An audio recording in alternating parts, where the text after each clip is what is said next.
There's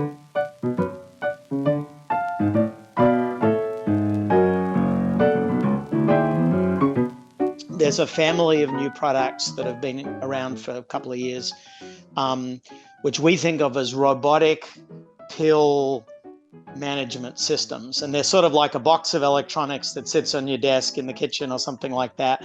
And you pour the bottles of pills in one end, and then there's what I call a robot inside, which is a mechanism for kind of picking the pills and putting them in the right little place. And when it's time for your 9 a.m. medication, the container just spits out whatever the right pills are into a little glass at the bottom, and you take them. And then when it's time for the 11 o'clock medication, it also does the same thing there. So internally, it knows which pills you need when and automatically dispenses them. And it gets away from the need to painstakingly put pills in the right compartment and remember which day of the week it is and all that sort of stuff. Hello, and welcome to Not Born Yesterday, a podcast dedicated to older adults and the challenges and joys of aging. I'm Miriam Goodman. Not Born Yesterday is brought to you by Next Village SF, a local nonprofit providing older adults in the Northeast neighborhood of San Francisco with support to help age in place. I'm Lynn Winter-Gross.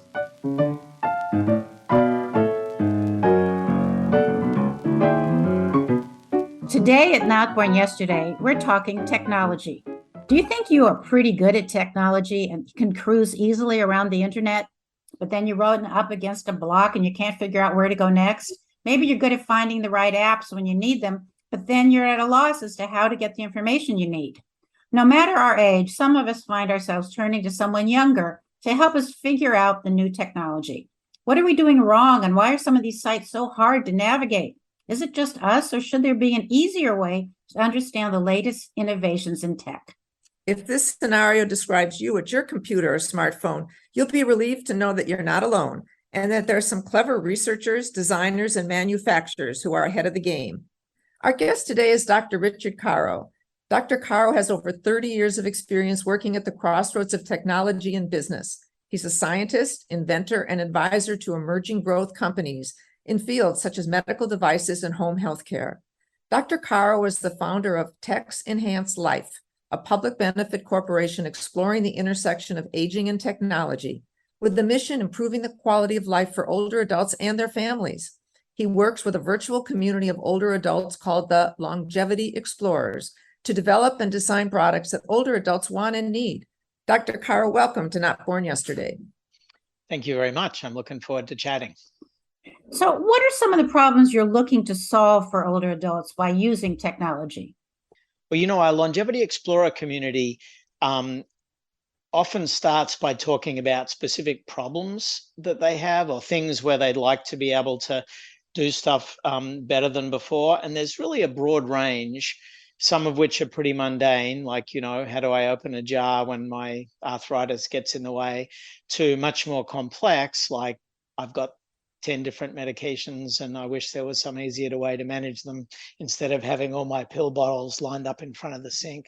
So, it's a broad range, really. And the kind of consistent theme is people really in this demographic would like to get on with enjoying life. They don't really want to spend their whole time focusing on frailties and imperfections. And so to the extent that we can find gadgets that allow all that, stuff doesn't work anymore type of idea to recede into the background and people can do what they really love, I think that's the goal.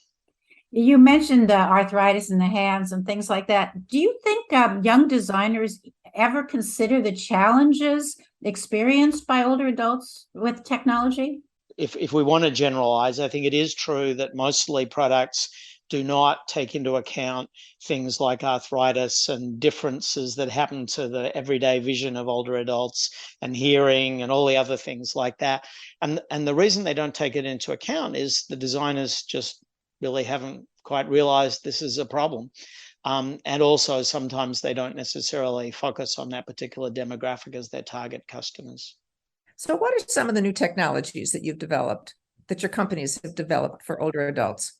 Well, let me just say, we don't develop technology ourselves. We're a kind of community of older adults that try and discover interesting new products. And if sometimes we do help companies a little bit, helping them understand what people actually care about, stuff like that. But the people doing the hard work of developing products are not us, they're companies. But I think there's quite a lot of interesting things. We touched on the whole idea of opening jars. There's a bunch of stuff to talk about there. It's not necessarily new. There's fascinating products emerging at the intersection of consumer electronics and what used to be called technology for older adults, or age tech. I'm thinking of Apple's smartwatch in particular. And then, another area I often like to highlight is medication management, because there's some very cool tools that have come out in the last few years in that space too. Do you involve older adults in the research and product design and development? We do sometimes, yes. So our Longevity Explorer community does two separate things.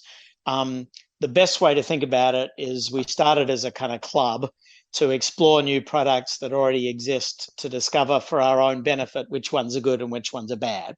And we write up at the results what we learn and publish them on techenhancelife.com for people around the world to learn from what we do. So that's the club side of it. But after we'd been doing that for a year or two, we started back in 2014 with that. After we'd been doing it for a year or two, the older adults in the club, the Longevity Explorers, started saying things like, we try out all these products and they're mostly bad. And isn't there some way we could get involved and help companies, before they spend years of their life and millions of dollars developing something we don't want? Isn't there some way we could get involved early and help them develop something that would actually be useful, that we'd want to buy? And so we started to offer a kind of service, if you like, advisory service to companies. And we've done quite a few projects now. And every time we do a project, the key thing that we do is it's about getting the older adults themselves involved, either evaluating an idea or exploring a problem so that designers can understand more about what the real problem is. And so the hallmark of everything we do is it involves older adults themselves. You talked about medication management. So what was the problem and what's the new technology that you've that has been invented? It's a very complex topic. There's a lot on the Tech Enhanced Life website about it. And to sort of summarize, what we found is that what emerges as you explore it is that there isn't a one-size-fits-all solution. Some people have simple needs. They might take a few vitamins and they're perfectly happy with a row of pill bottles and there's no problem for them. Then other people are fine with the sort of simple pill containers that have lots of compartments, one for each day or one for the morning of each day, and they fill them once a week. And there are some pluses and minuses of different versions of that. So those are the kind of low-tech solutions.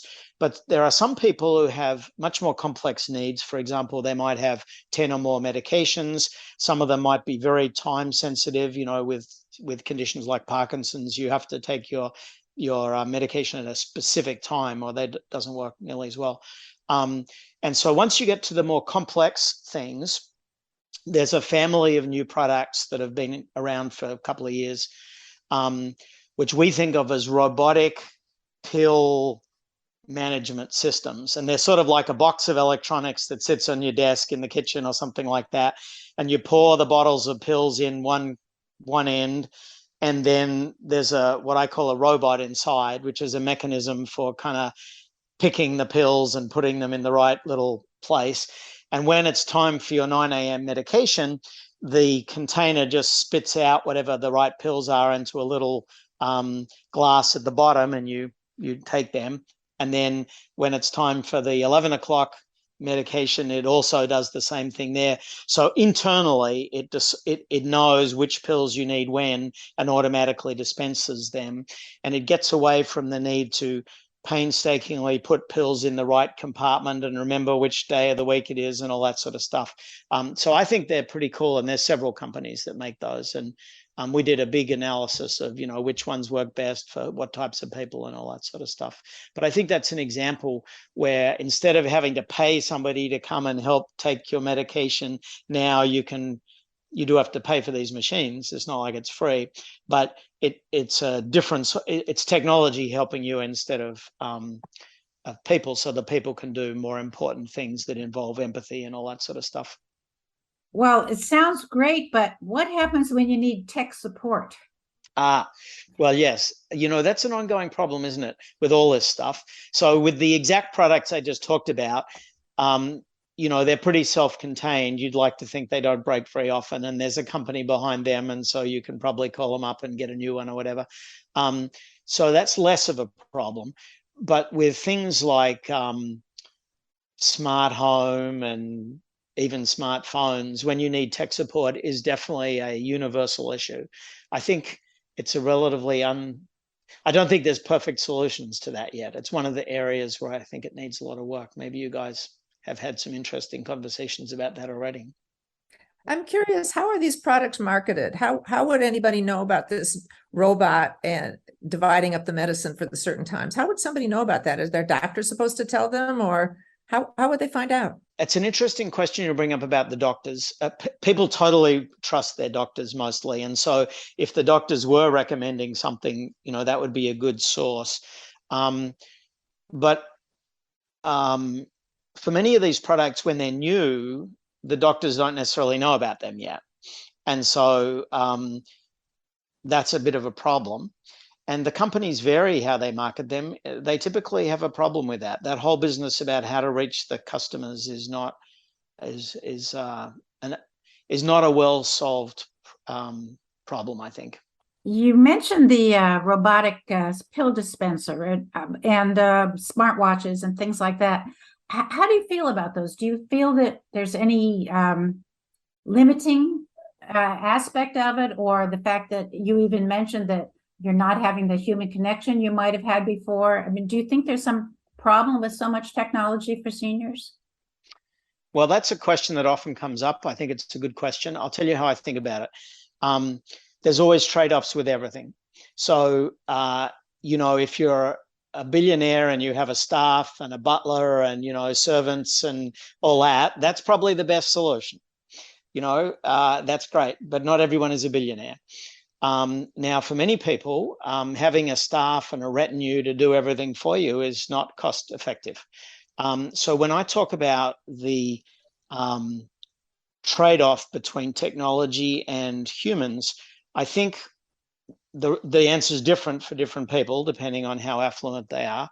But for the vast majority of people in the kind of middle, which is the ones we sort of tend to think about a lot, because they're not served well by the government and they're not rich enough to just have, the butler worry about everything. For those people, I think the perfect world is having humans that do things that only humans are good at, like love and empathy and all that stuff.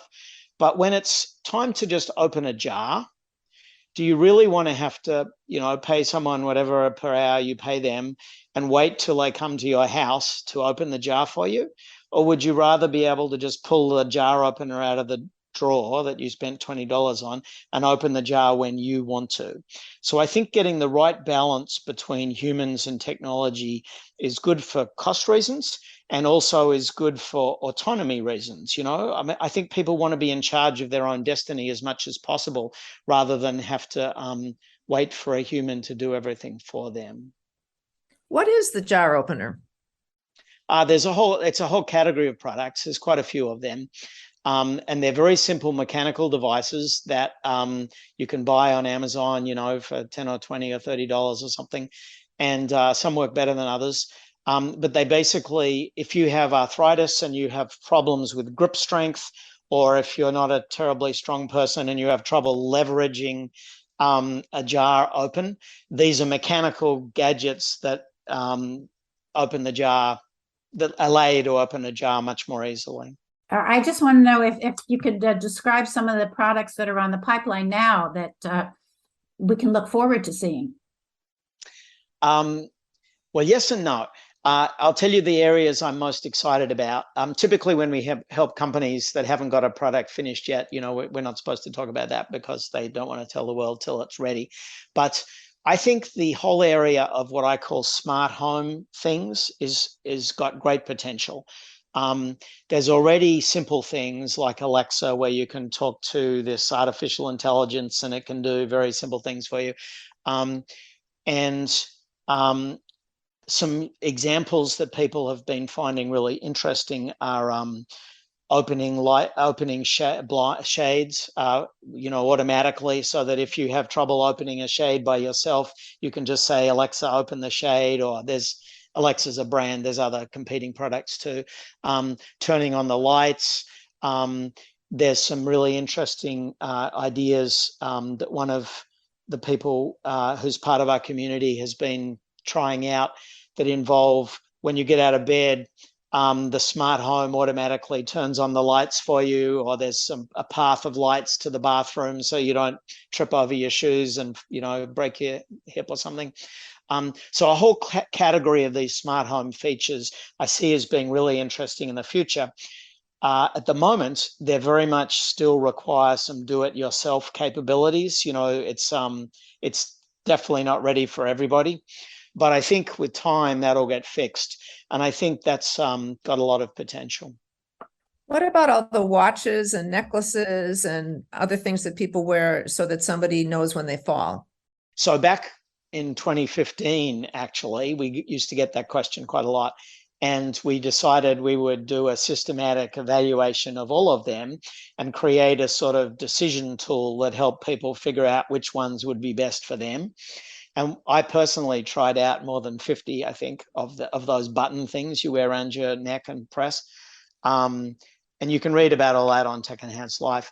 And we try and update it every year or two to, keep track of some new ones. So the question of how do you know what to buy, we tried to address that actually. But a more interesting direction to respond to your question is, it used to be that the solution for an emergency alert was this ugly button thing you'd wear around your neck that would telegraph to everybody that you saw that there's something wrong with you. And they usually come with flashing lights. So, even if you put it under your shirt, there's this flashing light that everyone can see. And that's still a big part of the ecosystem. And, they do work quite well, some of them. Some are better than others, but a lot of them work quite well for the task of calling help, but they're very stigmatizing. And so a lot of people end up, being given them or buying them and keeping them in their bedside table where they're not very useful.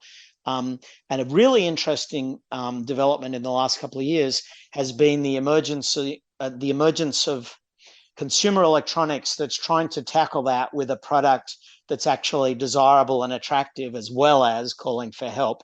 And the poster child example is the Apple smartwatch, which now can do some, not all, of the things that those buttons can do. And I think what's important, so we can argue about whether it's quite as good or not.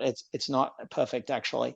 But what's interesting about it is you're not buying this ugly, stigmatizing product anymore. You're buying this cool thing that your kids also have, but it just happens to call for help. I think that whole convergence of consumer electronics, aspirational products, I call them, with things that also have useful features for older adults, I think that's a very important trend. Well, before we say goodbye, I would like you to describe a little bit exactly what Tech Enhanced Life does. So Tech Enhanced Life does probably three things. The most important thing we do is we enable this community of longevity explorers that I talked about at the beginning. That's kind of a club of older adults that want to explore the intersection of aging and technology and new ideas for their own benefit and the benefit of other older adults like them. So we enable that. We're a social venture.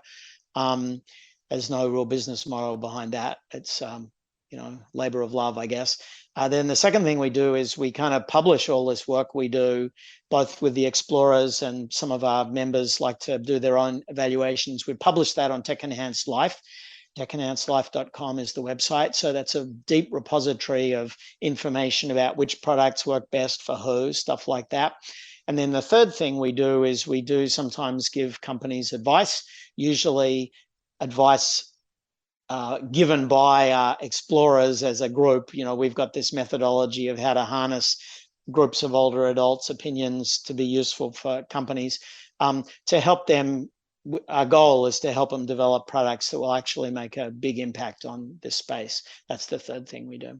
Thank you so much for this informative conversation. Our guest was Dr. Richard Caro. Thanks. I really enjoyed it. It was a pleasure.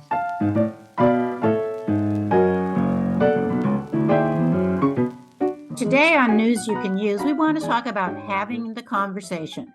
Every year, families all over the world get together to share the holidays. For most, it's a great time of catching up, reconnecting with family members, seeing the grandchildren as they grow, and welcoming new people into the family.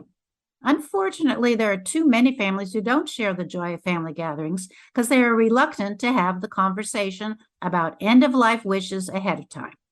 When a person is on life support or otherwise incapable of speaking for themselves, the spouse, partners, siblings, and adult children are often confronted with difficult decisions, just as they are feeling emotionally upset. Instead of banding together, too many family members end up fighting, choosing sides, or threatening expensive legal action. Fortunately, these conflicts can be avoided if you have the conversation. You get the picture.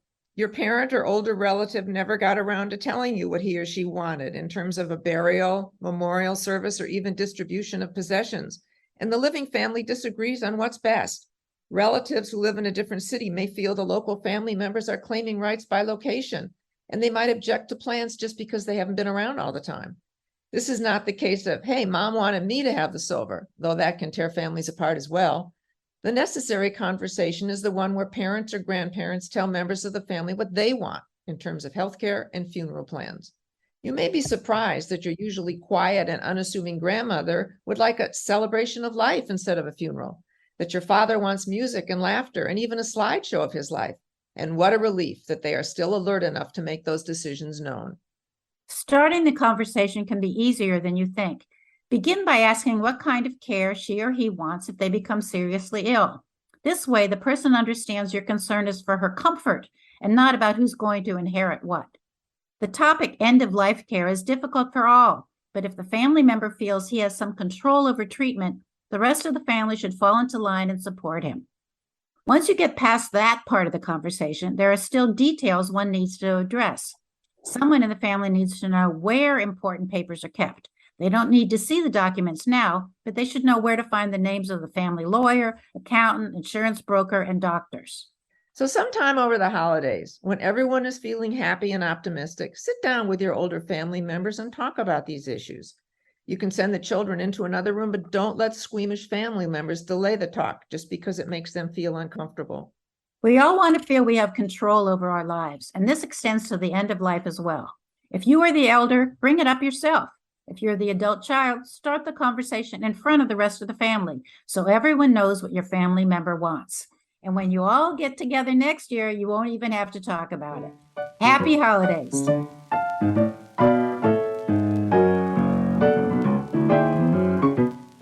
And that's our podcast for today. Our thanks go to Dr. Richard Caro of Tech Enhanced Life. You can learn more about Next Village SF at their website, nextvillagesf.org. Our theme music is from Hook Sounds, and Jason Dahlstad is our engineer. And thanks for listening. We would love to hear what issues concern you and how we might help. Please contact us at notbornyesterdaypodcast.org. Be well, stay strong, and remember, you weren't born yesterday. I'm Lynn Winter Gross. And I'm Miriam Goodman.